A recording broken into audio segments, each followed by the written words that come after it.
All right, welcome back to Evony with Genghis, server 136. We're going to be talking about the throne today. My alliance is up for rotation, and I am actually the R5 now and going to be king.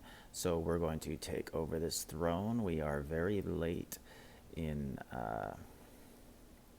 the SVS right now. So all you have to do, it's very simple. As long as there's no troops inside. All right, we have an alliance member also helping me out. I'm just going to send anyways, just because. Try and beat him there. I actually would prefer my account to have it just so he has bubble opportunity. So that sorry, not my account. This is the account I'm controlling right now. I'm controlling a smaller member of our alliance's account.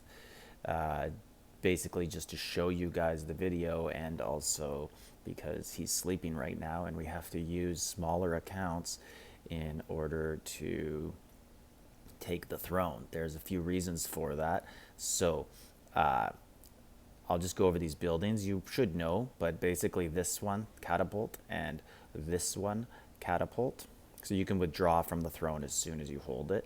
If it's a different owner of those catapults and the throne, as you just saw there, it launched a blast onto the throne to try and kill the troops. So it works in the favor if you're trying to take over the throne. So you should take those over. And if someone else is in the throne, let that work with you. Then there's this tower, which is very important. This one speeds up the occupying time of the throne by 25%, and it's a 5-hour occupation. So that would bring it down to 4 hours. So to get into the basics of the throne, as I just showed you how to attack it. So now that I'm out of these buildings, I'm just going to ghost the very few troops that I have. As you can see, there's very few troops, so I'm not going to give up enemy points if they come and hit me while I'm unbubbled, because while you have the throne, you cannot bubble. That is important. Okay, so I won. As you see, they had 0 troops inside. So what people do to take the throne, they just send 1 troop, take it, and pull out with a very small account. You don't want to use a big account with lots of troops because you can't bubble if you're the owner, so you can't shield yourself. And you also cannot shield if you're reinforcing the throne. So that's important as well. So if you're in this grassy area at all during SVS, you cannot shield. See this guy? He's sitting there. He has nothing to do with the throne. He cannot shield. If you go sit here, you can shield. But if you put any troops into the throne, even as reinforcements, if you're not the owner, the original owner or occupier, you cannot bubble. So you can't get fancy and use a small account to take it and then a big account to reinforce and shield. You cannot do that. So anyone to do a throne is exposed. That's why it's so hard to conquer an enemy throne. So what we're going to do, there is now, if you look right here in SVS, you can see the timer. There's 7.5 hours left. That's good. So we're going to try and push it outside. It appears that they're going to, oh, it looks like their enemy castles are gone right now, but I'm sure they'll come back. And they just sit there and continue to send 1 troop at the throne and reset it so that our timer right there with 4:57, but it will get, when it gets to 1 hour remaining, it would end, because this tower that speeds it up by 25% or 1 hour. So our goal basically is to push this outside of throne. So as I showed you, there is 7.5 hours left. So since you have to hold it for a minimum of 4 hours, if you have that other tower, that means the other enemy only has 3.5 hours to occupy this throne and take it. If they occupy it in if they take longer than more than 3.5 hours, SVS will end and they will no longer be occupying our throne because they didn't capture it during the SVS time slot, and then it would be ours. If they do come in with serious power and take the throne right now, say they stack it with 15 million troops, we would have to knock it off one time before there's 4 hours left. and then there's nothing they could do about it. So most SVSs, all you want to do is continue to occupy it with one troop every 4 hours. Well, every 3 hours and 59 minutes and 59 seconds, so the enemy doesn't get to 4 hours, but generally you do it every couple hours. And then it resets, and then you just try and push it outside your server war time, and then you take it. But that also has to take into account that you have somewhat of a peace treaty with the rest of your server. We do right now.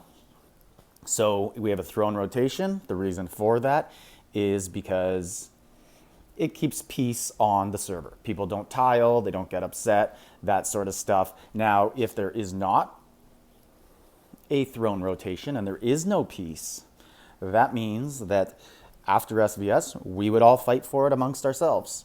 And there's a 12 or 24 hour window. I'm not sure because we haven't fought each other for the throne in about a year, since it first opened, basically.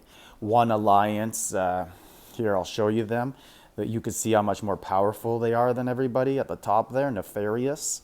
So they basically took it, and they've had various names over the past year as they've merged and unmerged with other people, but basically they've agreed to share it with everybody. They do not have to do that, but if they don't, then people can go rogue and tile them and stunt their growth, and all their important players have sat on the throne anyways, and sitting on the throne will unlock dragons for you if you do it twice, but you also have to get top 5 in server war in order to unlock those dragons. So it's a 2-part quest. So that's all there is today for this throne video. I just wanted to show you guys how simple it is to take throne as long as you don't have enemies within your own server. If you do, it's a whole different ball game. And if my server ever gets to that point, which I'm sure they do, they all end up there, I'll show you another video. I'll also come back on and do another video if this throne gets hostile with the enemy server. So they actually have conquered their own throne. So that I'll show you guys that right now. So they have taken theirs. I don't know what happened with our server. I guess there was some miscommunication. No one was making a serious play for their throne because they are much more powerful than us. It's a 90 billion to 30 billion in power of the two servers. So I guess people just didn't really go for the throne. But I went over and reset it a couple times, but I don't think anyone else did. And when I woke up in the morning, they had taken it. So this could be a factor today on the final day, Sunday, of the SVS. It could be a factor because now they do not have to split troops and defend their throne and try to take ours. So it will be interesting to see what happens in the final hours, because as you can see in the server score right here, it's very close and we're winning by a little bit. But this is very close. Anyone who plays knows that score is close. We are winning. So they may make a play at our throne to try and win. And if that's the case, we are going to have to defend it, or else we have no king for the week. And that is not going to be good for Genghis, because we're expecting to be king. All right. So that's it for Evony with Genghis on 136. Like, subscribe, leave a comment, and I'll get some more videos for you soon.